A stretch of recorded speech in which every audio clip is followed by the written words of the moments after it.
of the day in college sports is a new alliance, but this one's got a little bit of a different feel to it than the alliance of very, very good friends that were creating a scheduling model where they could all play each other and then they all stabbed each other in the back. It was like Julius Caesar, but in college football. This is a little bit different.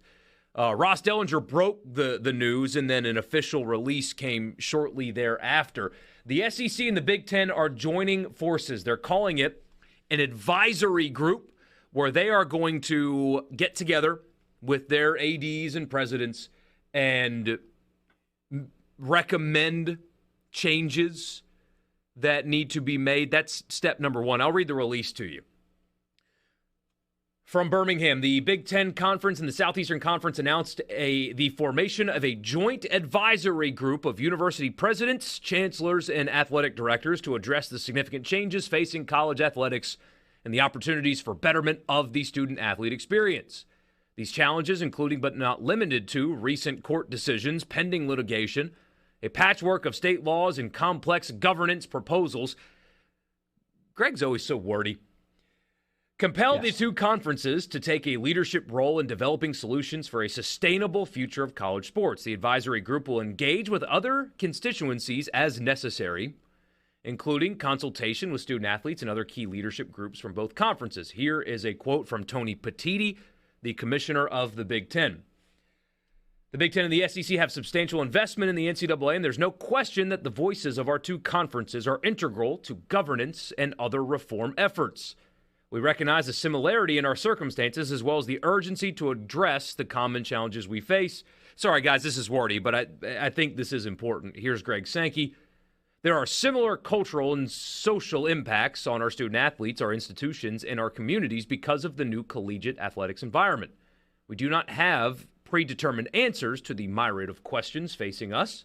We do not expect to agree on everything, but enhancing interaction between our conferences will help focus efforts on common sense solutions. Now, they will not have authority as of this moment anyway. They're going to act independently, they say, and serve as consultants, basically, to the NCAA. In Ross's story, and then I'll get out of the way and let Haydad react, and we'll unpack this because there's a lot to unpack here. In Ross's story, which I would encourage you to read, Ross is just the best, and we'll get him on the show next week to talk about this. He highlighted that there has been increased frustration with major college conferences. So think the Power Four, SEC, Big 10 most especially, but also the ACC and the Big 12, that they have such little representation when it comes to decisions that are made at the NCAA, that Limestone College and Lenore-Rhine and Carson Newman have the same say in what happens as they do, and that has been behind the scenes a real issue for them. That you're trying to govern all those places the same, and it's really stupid because some of them have $200 million budgets and some have a few $100,000 budgets. They're playing completely different games at this point, and that has been a real issue for people at the SEC and the Big 10, and they're kind of fed up with it, and now they're going to take matters into their own hands. So, hey, Dad, I assume you saw Ross's story as well as this release. What do you think? It's the same thing I think every time. Oh, the schools that make up the NCAA are upset with what the NCAA is doing. It's like me getting mad at my own decisions. Like, you idiot, why did you do that? Like, you want it fixed, fix it. You could fix it today. You don't need a committee. You don't need an advisory council. You know, I feel like we're back with Mike Leach. The only thing people like more than making decisions is just being on committees. People want to be on committees. They don't need a committee. Just fix it. It doesn't require any committee work. It just requires the schools who make up the NCAA. We hear it all the time. The schools are the NCAA. So just get with the times. But therein lies the issue, though. That's why they're doing this. And I think this is just step one in a much larger plan. Because they have so little say. Because it's 1,000 schools that make it up, and each one is represented equally. They are all treated the exact same.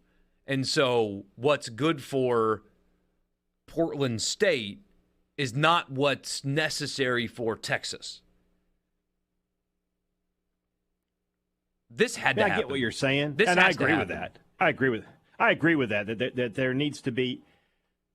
It's sort of like, and I'm.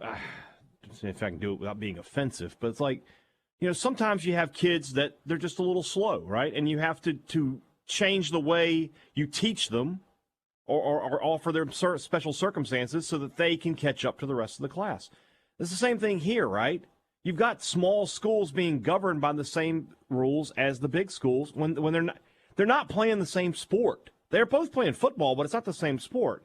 We just saw a group of 5 head coach leave that position to become a defensive coordinator at Alabama.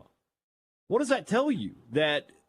Technically South Alabama and Alabama play for the same title. Yeah. Alabama could win the national title, but they don't play the same. It's just not the same. So I just don't understand the NCAA's reticence through the years to just acknowledge that and say, it's different for different strokes for different folks here.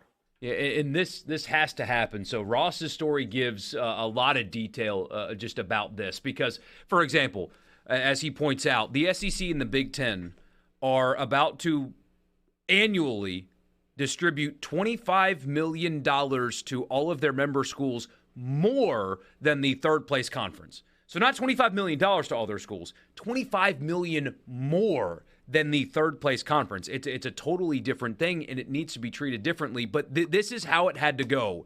This is what has to happen. In the initial release, in the initial story, is not strong enough, and I think that's because they are having to kind of chip away at their power or eventually give it the old college try before they break away, at least in some things. Because it has to happen this way. And the only way this is good, because as is laid out in Ross's story as well, Charlie Baker, the head of the NCAA's proposal to give all of the athletes the same amount of money was not received well privately. And it was said more diplomatically, but he was told privately, that is really stupid. That's going to go nowhere. That makes no sense. You can't do that. So power has got to get taken back. And it's going to happen either one of two ways, because the NCAA can't do it. They can't do it. Congress won't do it. So it's either going to be judges and lawmakers or the two most powerful people in the sport. And who would you rather make decisions for the future of the sport? Your United States Senator? No. Or the commissioner of the SEC? The commissioner of the SEC. It's a no-brainer. So yeah, how do they do it? They're going to try to figure it out. What the one thing I do really like about Greg Sankey, and I know people in this state have mixed feelings about him, I do like that he constantly talks about how there is value and importance in the NCAA when it comes to not football. That he wants to preserve your volleyball and your women's basketball and your tennis teams and golf, because those do provide real value to young people by the tens of thousands all over the country. And so they've got to find a way to try to preserve that while also making practical decisions moving forward. But this is a great first step, because the SEC and the Big 10 and their football programs need to be treated differently. They need to be treated differently than the Southern Conference with Furman and Mercer and VMI. You can't govern them the same anymore. And it's just about freaking time that we stop begging Congress for help. And it's about time that we stop letting judges in California dictate what we can do. Finally, the rich and powerful, which is weird to say, but finally the rich and powerful of college football have decided, you know what, enough is enough. It's time for us to take control, because nobody else knows what to do. We do. It's our time now. Y'all get out of the way. And this press release was more diplomatic, I think, in reading between the lines in Ross's story. Certainly seems like it's headed this direction. They're going to take control. They have to. or else we're going to have chaos forever. Your text, 60. I do think the breakaway's coming. I think this is step number one for them breaking away. They're going to realize. What I've learned is people don't really pay attention. I read a column in Outkick the other day where... That was your first mistake. Well, the columnist was talking about Brock Purdy's pay being...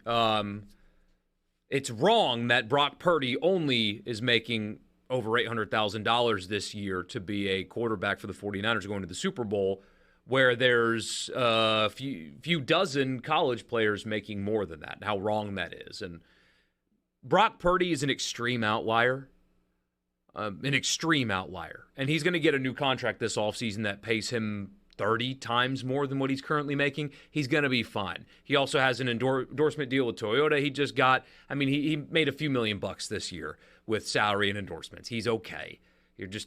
That was a whole column centered around Brock Purdy as if he is the norm and not the extreme exception. But the column ended with the guy saying, well, every college player should be capped at $100,000. That seems fair, right? And it's like, man, you need to pay attention. Because whether or not you think that's fair or just or whatever doesn't matter, because that's not going to happen. Why people don't see what is going on in the sport that they cover, it blows my mind. It's like you have a huge platform at Outkick and you don't realize that the government has already said you can't cap non-employees. It's not going to happen. You cannot do it. It's and then weird. On top of that, Outkick is a very right-leaning publication. You think if anybody would be in favor of capitalism, unfettered capitalism, it would be the guys that Outkick the coverage. You would think. But it's not. But so that's going to be unchanged. You can't change that. The only way you fix it is through some form of collective bargaining. That's the only way that you can restrict, is if the players have some kind of seat at the table. No judge, no court, no lawmaker is going to allow you to restrict the earning potential of a non-employee without them having a direct say in what their compensation is and mutually agreeing to it. That is a very American principle. And you can think that it shouldn't be that way, but that is how it is. And so what they have to do moving forward is adjust to that. Make college sports compliant with that. How do they do it? Either make them all employees, which would be destructive because the non-revenue sports would go away, or the SEC and the Big 10 and whoever else wants to come with them breaks away from the NCAA in the two sports that make money. Collectively bargain with them, pay them what they'll agree to, while you also in that opportunity get to restrict the transfer portal. You get to restrict movement. You get to add rules that are enforceable. And you can preserve the other sports. That is where this is headed. Because as long as the NCAA exists without that, you cannot restrict movement and you cannot restrict compensation. Judges have already told you that, and there are 6 lawsuits open right now, and there will be more. You think the NCAA is going 6-0? No shot. So even though they're saying that this is not an effort to break away, that's the conclusion they'll come to. I'd put my car down on it. Not a valuable car, according to you guys out there listening, but I'll put my car down on it anyway. It's valuable to me because it gets me from A to B. That's what I think has to happen. Good point here by one of our listeners, 601 area code. Purdy is getting paid what he agreed to. Yep. He agreed to that contract. That's what the Niners offered him. He could have been like, no, I want twice that. And they probably would have said no, but that's the deal he agreed to. And it's the same. It is the same way, though, here in college. These are the deals that are being agreed to. And I want to meet the one of you guys. That if somebody comes in like, hey, just go do what you were going to do anyway, but I'll give you an extra $200,000-$300,000 a year. I want to meet the one of you who says, no, I'm good. I do it for the love of my job. Don't worry about it. That's a good point. Chris says, I know football. What's the other sport that's profitable? Men's basketball. And in very end few, of the list. In very, very, very few places, I'm talking fewer than 20, baseball breaks even or makes a small amount of revenue. It's fewer than 20. If you break even, then you've got one heck of an operation in baseball. Ole Miss, for example, I mean, they had a record season tickets and all that. The state hasn't put these public numbers out publicly yet, so until they do, we just have Ole Miss to reference. Ole Miss made $160,000 on baseball last year, and that is a huge win. Like, ask Keith Carter privately, hey, baseball made $160K. What do you think? He's probably like, oh, heck yeah. Woo! Good year. Be thrilled, yeah. So, yeah, it's those two. Donald says, what's the likelihood that they end up employees 50-50 or higher or lower? I think it's 100%. It's the question, Donald, moving forward is which athletes become employees? That's the question. And I think for the health of college sports, it needs to be just football and men's basketball. That's what I'm afraid. That's what I'm worried about. That's what I'm afraid of. Is if this didn't happen today, I feel really good now about whose hands this is in now. If this didn't happen today, I'd be really concerned because here soon, some judge or some lawmaker is going to say, all college athletes employees right now. Because that's what the law kind of tells them that they should be anyway. And you know what happens next? Yeah. Title IX's gone. And so is softball and tennis and soccer and hockey and everything else. But football, men's basketball. And that's it. So who is the question? If it's more than just football, men's basketball, college sports are going to die. It's really that simple. They're going to die. Because once you run like a business and your business loses millions annually, your business doesn't stay open very long. It's true. It is true. That's what we were talking about with private equity the other day. We're like, private equity comes in and their first thing they're going to do is, well, we're cutting everything that loses money. Okay, so you're going to have two sports. Mm-hmm. Maybe three, like a school like State and Ole Miss. That's about it, though. That's about it. So we'll see where this goes. In the meantime, I'm going to make a promise to Haydad and all of you out there listening, because the Boston College coach who had a losing record entering a hot seat year, taking the defensive coordinator job for the Packers, created a discourse among college football media that I find so incredibly exhausting that I can't bring myself to care anymore. And I think we finally hit the tipping point of, at least for me, we are now at a point where there's no games and everybody's complaining again.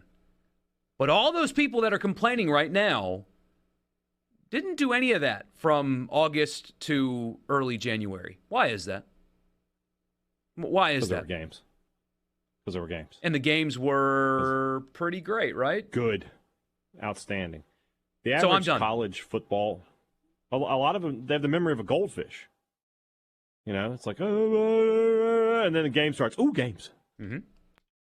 Man, I'm not in that group, because when all the other groaning and all that is happening, I'm just like, I don't care. Yeah. I just want to get to the games. I am the ultimate of, I just want to eat the sausage. I don't want to see how the sausage is made kind of guy. I mean, how many people, coaches are leaving, this is terrible, could tell you now what the Boston College coach's name is. What's his name? Do you know his name? I do know his name, but that's my job to know his name, though, yeah. I mean, I've been keeping up with Jeff Hafley. I know who he is, yeah. So I think I would have known. I think I would have known a month ago what his name was. He had a losing record and was entering a hot seat year, and got out before he got fired. And people are turning that into, this is terrible. I'm done entertaining the complaining. If you're going to complain, offer a solution. I agree with Richard so much after the Orange Bowl, and Kirby Smart was like, somebody's got to fix this. This is awful. Somebody's got to fix it. Well, then present a solution. Because if all you're going to do is complain about the state of college football and you don't then offer Kirby Smart with your huge platform a way to fix it, shut up. I'm not going to entertain it anymore. So, my promise, unless something new breaks, like something like this, it will be Richard Cross bringing up the current state of college football on this show. Won't be me. I'm done. Good man. I'm done. Good man. Because the games were awesome. To hear it. The season was great. Nothing about it changed. Nobody complained during the season because it looked and felt the exact same. And now that there's no games, people are whining. I'm not entertaining the whining anymore. We're just going to talk about games and basketball and baseball and the Super Bowl and whatever else.